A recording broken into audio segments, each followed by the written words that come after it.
exactly 10 a.m., top of the hour, and we'll be closing off news and views this morning with our hashtag Africa Focus feature. This is a part of the show where we focus on the African continent. We focus on the key stories that are making the headlines in and around the continent of Africa. And this time around, we'll be switching gears to our neighbors, Botswana, right next door, not too far. And it's a rather concerning state of affairs in that part of the continent where President Dumapoko has declared a public health emergency after the country's medical supply chain collapsed. Hospitals and clinics across Botswana are facing severe shortages of essential medicines, ranging from treatments for hypertension, diabetes, tuberculosis, asthma, cancer, and mental health conditions, to even basic surgical supplies like dressings and suturas.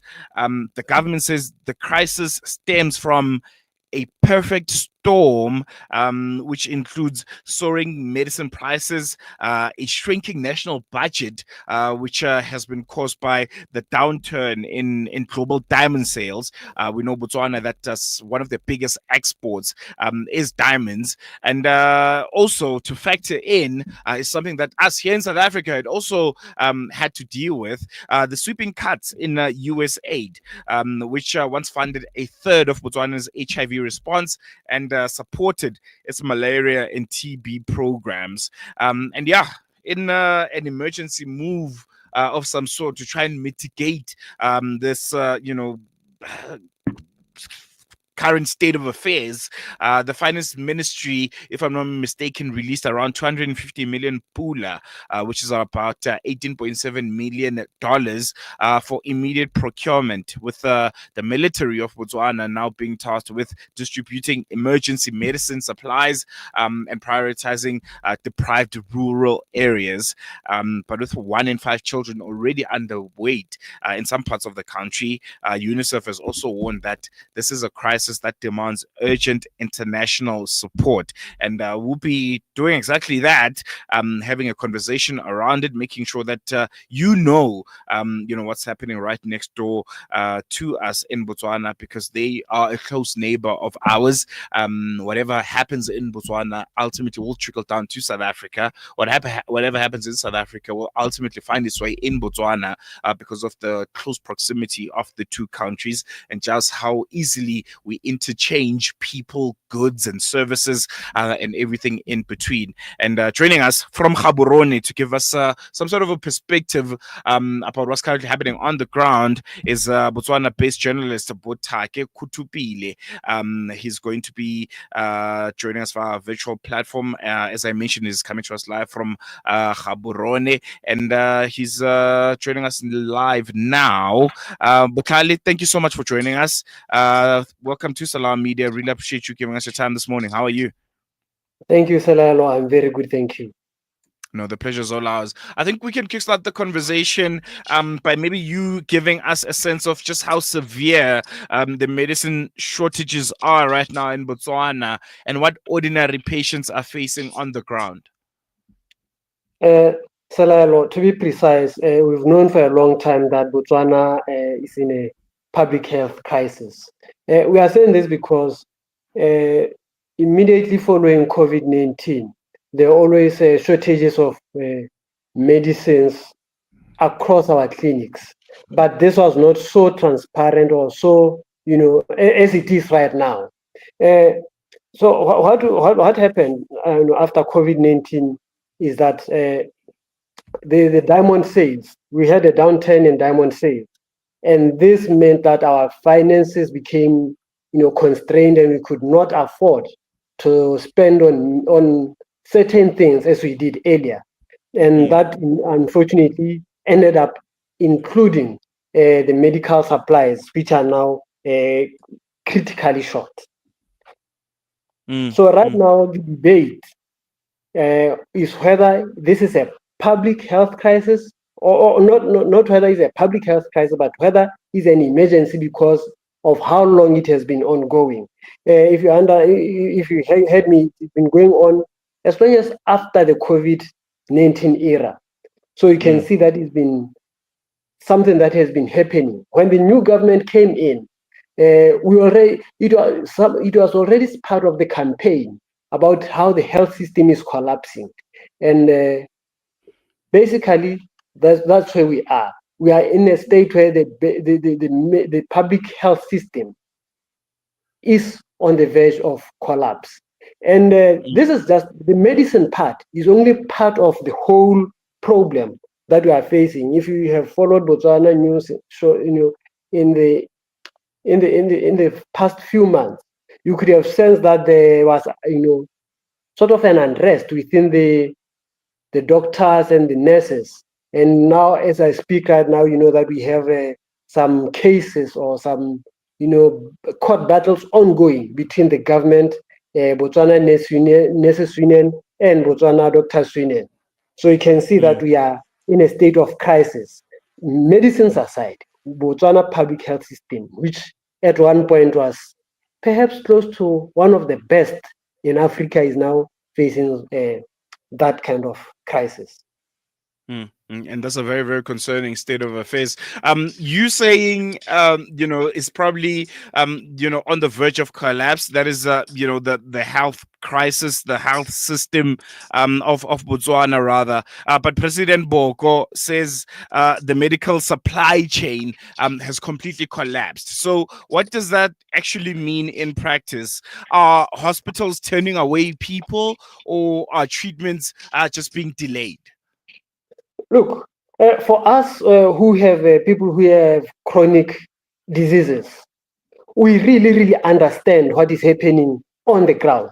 I mean, you realize that if you have, not a long time ago, if you had a patient who went to a public hospital, you'll come there, you have your medicines, you have everything that you need from the pharmacies within the hospitals. Nowadays, as it is, if you go to the hospital right now, you can get a prescription from a doctor, but it's not guaranteed that you get all the medicines that or the medical supplies that the doctor has prescribed. And this has been ongoing for a while now because people like, I'll put it this example. My dad passed away about 2 months ago, and he was having some chronic illnesses. And that's when I personally realized how much in crisis our health system is, because you could go to the hospital, they prescribe medicines. You go to the pharmacy, the public hospital pharmacy, you won't get medication. So what happened? You'd have to go to the private pharmacy to find that medicine that has been the prescriptions. So that's how it is. So it's happening across all Botswana, I believe, because I've come across some who have TB who are buying from pharmacies and so forth. So that's where we are right now. A very, very concerning state of affairs. And speaking of TB, I think as South Africa, I think we also know this aspect very, very much. The fact that HIV, TB, and malaria programs in Botswana, like in South Africa, we're very, very heavily reliant on USAID funding. You think PEPFAR, you think USAID, and then turn of affairs, President of the United States, Donald Trump, says they'll be cutting all funding that are PEPFAR related. South Africa and Botswana being one of the victims thereof, alongside many other countries across the African continent. How much of this crisis, of today's crisis, is linked to the aid cuts from Washington, D.C. also? Look, it's partly related because one, because the US was finding some of these medicines, especially for malaria, for TB, and for HIV/AIDS, it took off a certain a certain percentage of strain from the government in terms of providing for such critical medical supplies. And now, with the cut of aid, it means the government now has to cover all these medical needs of its people. And so it's putting a strain on the already strained budget, because as we said, the main problem with us right now is our own financial status, where we are finding ourselves in a sort of economic downturn, where we don't have the budget. We can't afford to have the budget that we used to have because of the downturn in diamond sales.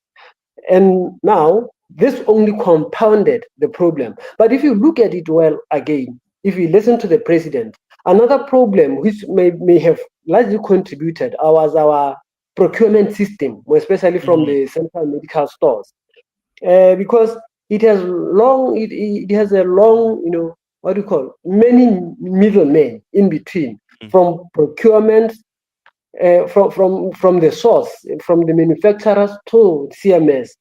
There are many middlemen in between, especially caused by the citizen economic empowerment, which on its own was not a bad idea. But I think if you know the procurement system, you'd understand that if Bothake wants to procure, for example, if CMS wants to procure through Bothake will have to contact someone maybe in South Africa, or a company in South Africa which has exclusive rights to distribute from the manufacturers.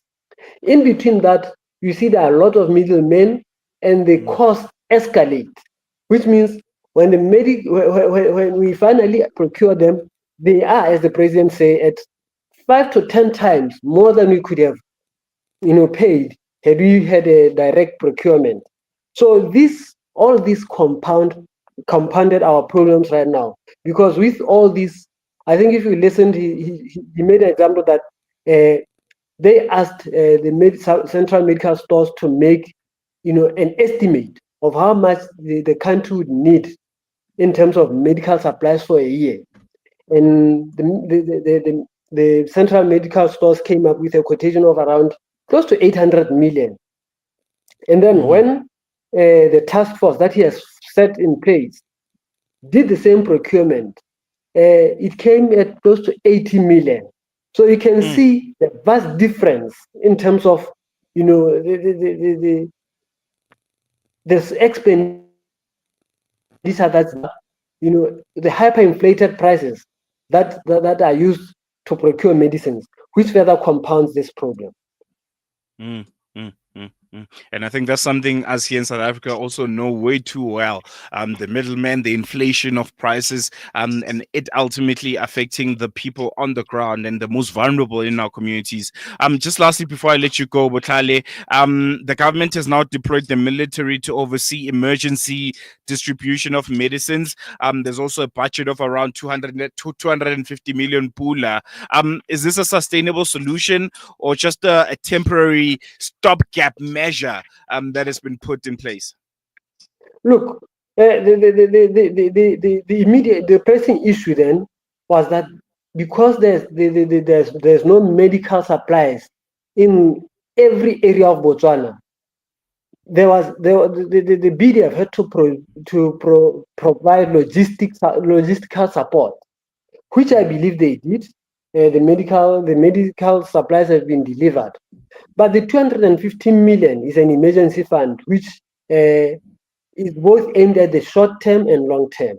The short term was to procure medical supplies from local suppliers, the very same people who have been procuring medicine at those overinflated prices.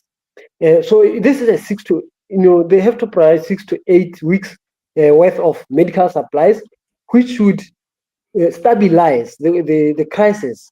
And then the next step would be to find ways to procure directly from the suppliers and original equipment manufacturers, which would decrease the expenditure.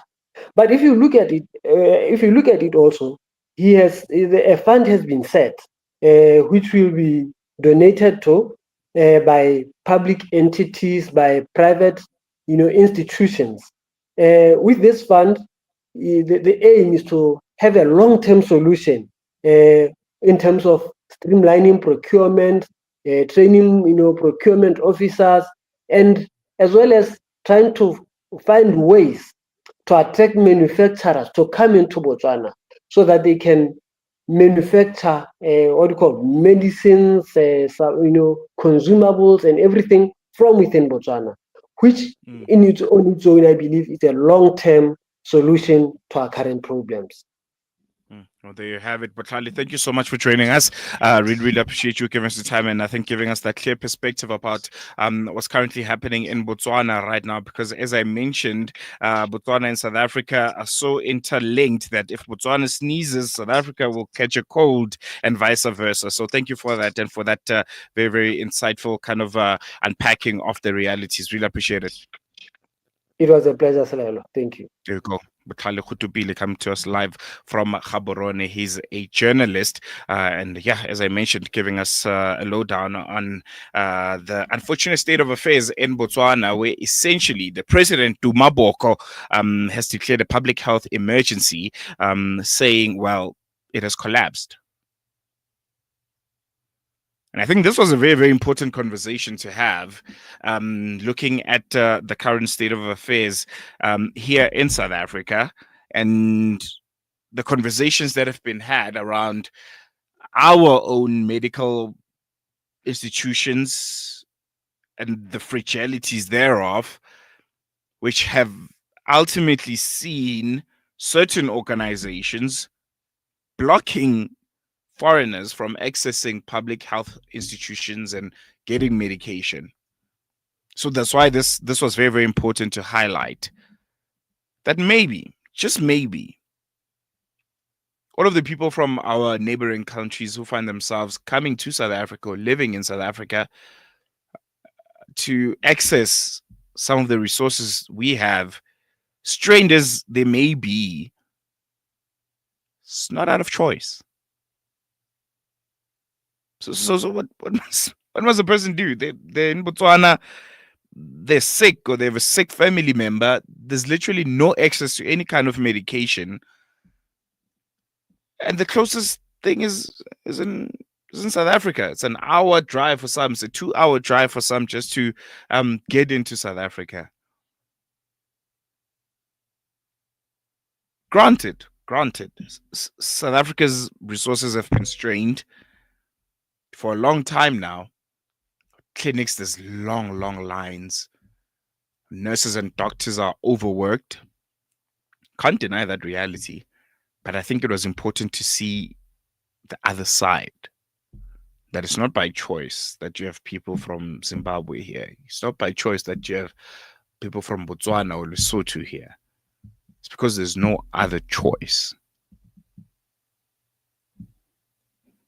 We've come to the end of today's show. Thank you so much for staying with us. That was our Africa Focus feature wrap-up, spotlighting the unfolding public health emergency in Botswana, where collapsing medicine supplies are forcing patients to go without life-saving treatment, and where urgent international support is needed to avert a humanitarian crisis that is happening right next door to our closest neighbors and good friends, Botswana.